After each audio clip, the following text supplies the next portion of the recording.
നീലാഞ്ജന സമാഭാസം രവിപുത്രം യമാഗ്രജം ഛായാമാർത്താണ്ഡ സംഭൂതം തം നമാമിം ശനൈശ്വര്യം.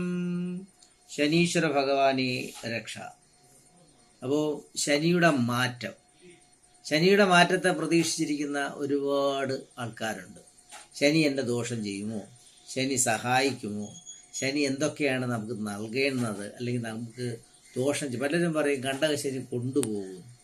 കണ്ടകശനി ചില സമയത്ത് പ്രായത്തിൻ്റെ ആധിക്യം അനുസരിച്ച് കൊണ്ടുപോകാം, അല്ലെങ്കിൽ ശാരീരിക പ്രയാസങ്ങളൊക്കെ നമുക്ക് വരുത്തുക തന്നെ ചെയ്യും. അപ്പോൾ ശനി ഈ വരുന്ന 2025 ഏപ്രിൽ തൻ്റെ സ്വക്ഷേത്രമായ കുംഭത്തിൽ നിന്ന് മീനരാശിയിലേക്ക് കടക്കുന്ന വേളയിൽ ഇപ്പോഴേ അദ്ദേഹത്തിൻ്റെ മാറ്റം വന്നു തുടങ്ങിയിട്ടുണ്ട്. ശരിക്കും പറഞ്ഞാൽ നവംബർ 15 തൊട്ട് ശനിയുടെ മാറ്റം മീനരാശിയിലേക്ക് വച്ചു തുടങ്ങി.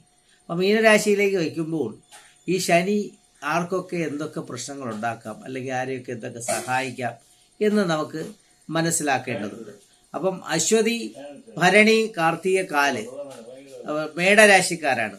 മേടരാശിക്കാരെ സംബന്ധിച്ചിടത്തോളം ശനി വരുന്നത് 12-ലായതുകൊണ്ട് 12-ലെ ശനി എന്ന് പറയുന്നത് 7.5 വർഷത്തെ ശനി തുടങ്ങുകയാണ്. 7.5 വർഷക്കാലം വരുന്ന പ്രശ്നങ്ങളെല്ലാം ആ ദോഷവശങ്ങളൊക്കെ മാറ്റി നമുക്ക് എന്തൊക്കെ ചെയ്യാം, എങ്ങനെയൊക്കെ നമുക്ക് നന്നാക്കിയെടുക്കാം എന്ന് പറയുന്ന ഒരു സമയമാണിത്. ഇപ്പം അശ്വതി, ഭരണി, കാർത്തിക കാലുകാർ ശിവക്ഷേത്ര ദർശനം നടത്തുക, ഓം ഹ്രീം നമശിവായ മന്ത്രം ജപിക്കുക. ഇവർക്ക് 12-ലാണ് ഇപ്പം ശനി നിൽക്കുന്നത്. 6, 8, 12 ശനി നിന്നാൽ ദോഷകാരിയല്ല, അയാൾ ശുഭകാരി തന്നെയാണ്, ശുഭഫലങ്ങൾ നൽകുക തന്നെ ചെയ്യും. അപ്പം ശിവക്ഷേത്ര ദർശനം നടത്തുക, ജലധാര നടത്തുന്നത് നല്ലതാണ്. മാസത്തിലൊരു ശനിയാഴ്ച നീരാജനം അയ്യപ്പ സ്വാമിക്ക് നൽകുന്നതും ശുഭകരം തന്നെയാകും.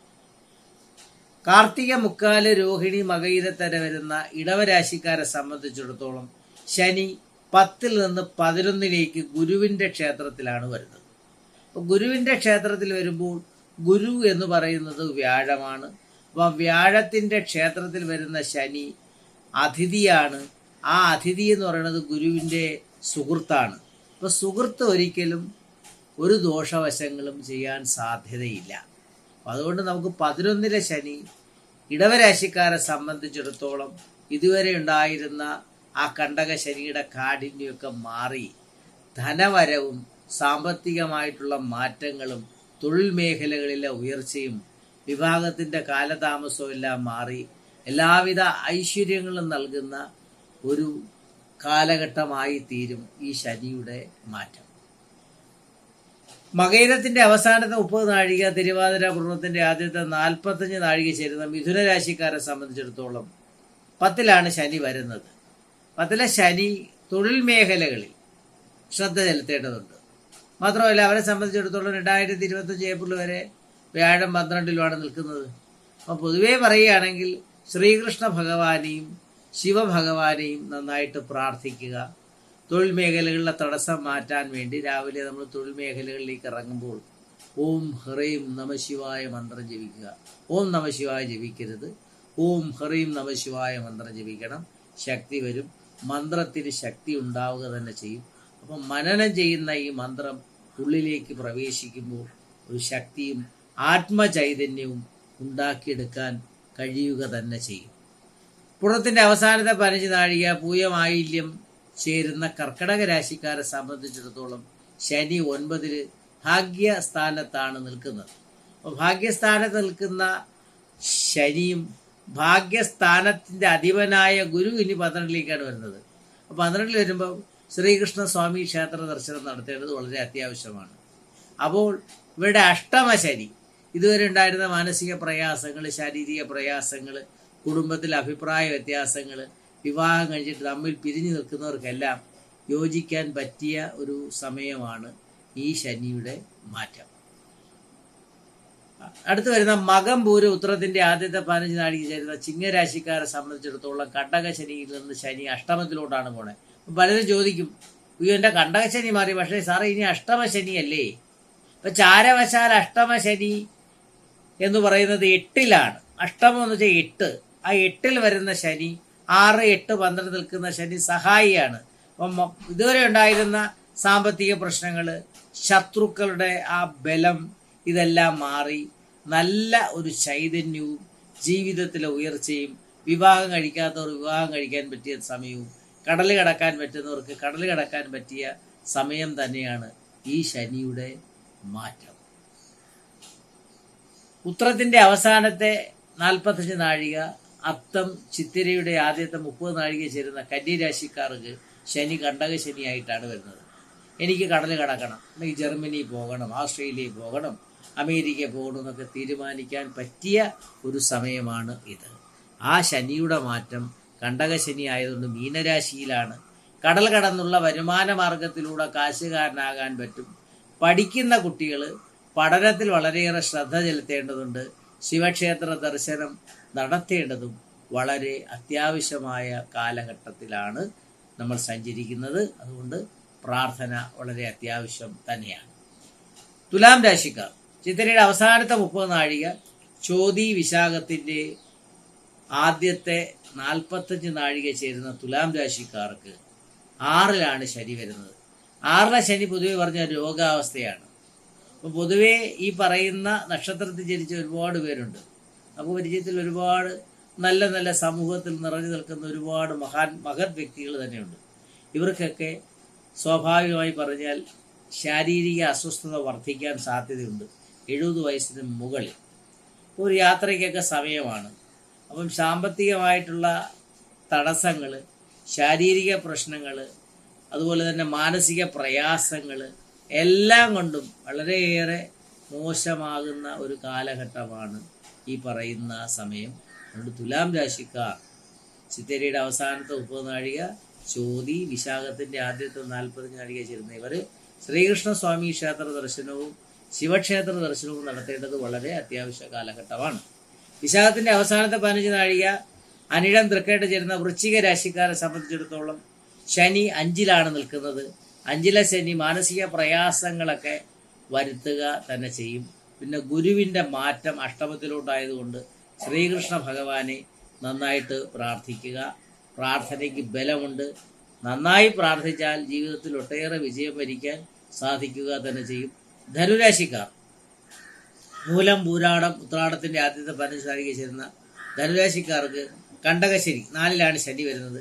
ഗൃഹാരംഭ കർമ്മത്തിന് പറ്റിയ സമയമാണ്. വീട് വയ്ക്കണമെന്ന് ആഗ്രഹിക്കുന്നവർ വീട് വയ്ക്കാം. സ്വന്തമായിട്ട് തൊഴിൽ സ്ഥാപനങ്ങൾ നടത്തണമെന്ന് ആഗ്രഹിക്കുന്നവർക്ക് സ്ഥാപനം നടത്താനുള്ള സാധ്യതയുടെ സമയമാണ്. ഇവരും പ്രാർത്ഥിക്കണം. ശിവനെ നന്നായിട്ട് പ്രാർത്ഥിക്കുക. ഓം ഹ്രീം നമഃശിവായ മന്ത്രം ജപിക്കേണ്ടത് വളരെ അത്യാവശ്യമാണ്. ഏറ്റവും ഗുണകരമായി തീരുന്ന രാശി മകരരാശിക്കാരാണ്. ഉത്രാടത്തിൻ്റെ അവസാനത്തെ 45 നാഴിക, അതുപോലെ തന്നെ തിരുവോണം, അവിട്ടത്തിൻ്റെ ആദ്യത്തെ 30 നാഴിക ചേരുന്ന ഇവർക്ക് 7.5 വർഷത്തെ ശനിയുടെ ദുരിതം തിരികെയാണ്.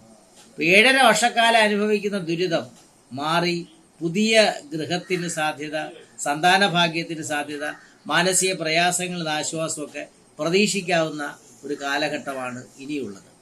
അവിട്ടത്തിൻ്റെ അവസാനത്തെ 30 നാഴിക, ചതയം, പൂരുരുട്ടാതിൻ്റെ ആദ്യത്തെ 45 നാഴിക ചേരുന്ന കുംഭരാശിക്കാരെ സംബന്ധിച്ചിടത്തോളം അവരുടെ ജന്മശനി വിടുന്നു. 2-ലെ ശനി സാമ്പത്തിക പ്രയാസങ്ങളിൽ നിന്ന് കരകയറ്റുക തന്നെ ചെയ്യും. തൊഴിൽ മേഖലകളിൽ ഗുണം പ്രതീക്ഷിക്കാം. തൊഴിലൊരു സ്ഥിരത, ഇതുവരെ ജോലി ചെയ്യുന്നവർക്ക് തൊഴിലൊരു സ്ഥിരത ഉണ്ടാകാൻ സാധ്യതയുള്ള സമയമാണ് ഇനിയുള്ളത്. അപ്പം നമുക്ക് അടുത്ത പറയുന്ന ആ മീനരാശിക്കാർ, പൂരുരുട്ടാതിൻ്റെ അവസാനത്തെ 15 നാഴിക, ഉത്രട്ടാതി, രേവതി ചേരുന്ന ഇവർക്ക് 7.5 വർഷത്തെ ശനി തുടങ്ങിയിട്ട് 2.5 വർഷമായി. ഇപ്പം ജന്മശനിയാണ് വരുന്നത്. ജന്മശനി വരുന്നത് കൊണ്ട് ശിവക്ഷേത്ര ദർശനം നടത്തേണ്ടത് വളരെ അത്യാവശ്യമാണ്. മറ്റു മതസ്ഥർ അവരവരുടെ പ്രാർത്ഥനകളിൽ മുഴുകണം. ശനിയുടെ ദോഷമുള്ളവരെല്ലാം, അതായത് മറ്റു മതസ്ഥർ, ശനിയാഴ്ചകളിൽ പ്രാർത്ഥന നടത്തുന്നത് നല്ലതാണ്. ഹിന്ദു ഭക്തർ ശനിയാഴ്ചകളിൽ ശിവക്ഷേത്ര ദർശനവും അയ്യപ്പ ക്ഷേത്ര ദർശനവും ആഞ്ജനേയ ഭഗവാനെയൊക്കെ പ്രാർത്ഥിക്കുകയാണെങ്കിൽ ഒട്ടേറെ വിജയം കൈവരിക്കാൻ പറ്റുന്ന ഒരു കാലഘട്ടത്തിലൂടെയാണ് നമ്മൾ സഞ്ചരിക്കുന്നത്. അപ്പോൾ ഈ കാലഘട്ടത്തിലൂടെ സഞ്ചരിക്കുമ്പോൾ കഴിഞ്ഞുപോയ സംഭവങ്ങളെക്കുറിച്ചൊന്നും വിഷമിക്കാതെ ഇനി നമുക്ക് നല്ലത് വരണം, നല്ലതേ വരാവൂ എന്നുള്ളൊരു പ്രാർത്ഥന, ആ പ്രാർത്ഥനയ്ക്ക് വിജയം ഉണ്ടാകുമെന്നുള്ളതാണ് എൻ്റെ ഒരു വിശ്വാസം. ആ വിശ്വാസം, ഇപ്പം നമുക്കറിയാം വിശ്വാസമാണ് എല്ലാം. ആ വിശ്വാസത്തിലൂടെ സഞ്ചരിക്കുക. അപ്പോൾ എന്തൊക്കെ മാനസിക പ്രശ്നങ്ങൾ വന്നാലും എനിക്ക് പ്രശ്നങ്ങളൊന്നുമില്ല, എനിക്ക് രോഗങ്ങളൊന്നുമില്ല, അല്ലെങ്കിൽ എനിക്ക് സാമ്പത്തിക പ്രശ്നങ്ങളൊന്നുമില്ല എന്ന് ചിന്തിക്കുകയാണെങ്കിൽ അതിൽ നിന്നെല്ലാം ഒരു മാറ്റം ഉണ്ടാവുക ചെയ്യും. നമുക്ക് ഇല്ല, ദോഷമാണ്, മോശമാണ്, ഇങ്ങനെ 10 പ്രാവശ്യം എനിക്ക് സുഖമില്ല, കഷ്ടമാണെന്ന് പറഞ്ഞുകൊണ്ടിരുന്നാൽ 10 പ്രാവശ്യം പറയുമ്പോൾ ആ കഷ്ടത്തിന് കൂടുതൽ കഷ്ടം ഉണ്ടായിത്തീരും. അതുകൊണ്ട് എനിക്കൊന്നുമില്ല, എന്ത് രോഗം വന്നാലും ആ രോഗങ്ങളെല്ലാം മാറും, എനിക്ക് അങ്ങനത്തെ ഒരു പ്രശ്നമേ ഇല്ല, അല്ലെങ്കിൽ സാമ്പത്തികമായ പ്രശ്നങ്ങളൊക്കെ മാറും, തൊഴിൽ സംബന്ധിച്ച് എന്തൊക്കെ തടസ്സമുണ്ടോ അതെല്ലാം മാറും എന്ന് വിശ്വസിക്കുകയാണെങ്കിൽ, ആ ഒരു പ്രാർത്ഥനയിൽ വിശ്വസിക്കുകയാണെങ്കിൽ തീർച്ചയായിട്ടും നമുക്ക് വിജയം കൈവരിക്കാൻ സാധിക്കുക തന്നെ ചെയ്യും. അതുകൊണ്ട് പ്രാർത്ഥിക്കുക. നീലാഞ്ജന സമാഭാസം രവിപുത്രം യമാഗ്രജം ഛായാമാർത്താണ്ഡ സംഭൂതന്തം നമാമിം ശനീശ്വരവും ജപിക്കുക. നമ സൂര്യായ സോമായ മംഗളായ ബുധായ ച ഗുരുശുക്ര ശനിഭിഷ്യ രാഹുവേ കേതുവേ നമഃ. ഈ ശനിയുടെ ഈ പ്രശ്നങ്ങളൊക്കെ ഒന്ന് ഒഴിയാൻ വേണ്ടി ശനിയുടെ വാഹനമായ കാക്കയ്ക്ക് നമുക്ക് ദിവസവും ഇച്ചിരി ആഹാരം കൊടുത്താൽ, ഒരു ലോജിക്കായി പറയുകയാണെങ്കിൽ, കാക്ക വളരെ സ്പീഡിൽ പോകുമ്പോൾ ശനി ഭഗവാൻ ചോദിക്കാം, എന്തടേ നിനക്ക് ഇത്ര സ്പീഡ്? അയ്യോ ഭഗവാനെ, കണ്ടോ, ആ ഒരു ഭക്തരാണ് എനിക്കിത്തിരി ആഹാരം തന്നെന്ന് പറയുമ്പോൾ ആ ശനിയുടെ നോട്ടത്തിൽ നിന്ന് ഒരാശ്വാസം ഉണ്ടാക്കിയെടുക്കുന്നതിന് സാധിക്കും. അതുകൊണ്ട് അന്നം കാക്കയ്ക്ക് വിളമ്പിയാൽ ശുഭകരമാകുക തന്നെ ചെയ്യും. പ്രാർത്ഥിക്കുക, നന്മയുണ്ടാകട്ടെ, നന്മയുടേതായിട്ടുള്ള ഒരു വർഷക്കാലമാകട്ടെ എന്ന് ഞാൻ മനസ്സ് തുറന്ന് പ്രാർത്ഥിക്കുന്നു. നന്മ വരിക തന്നെ ചെയ്യും.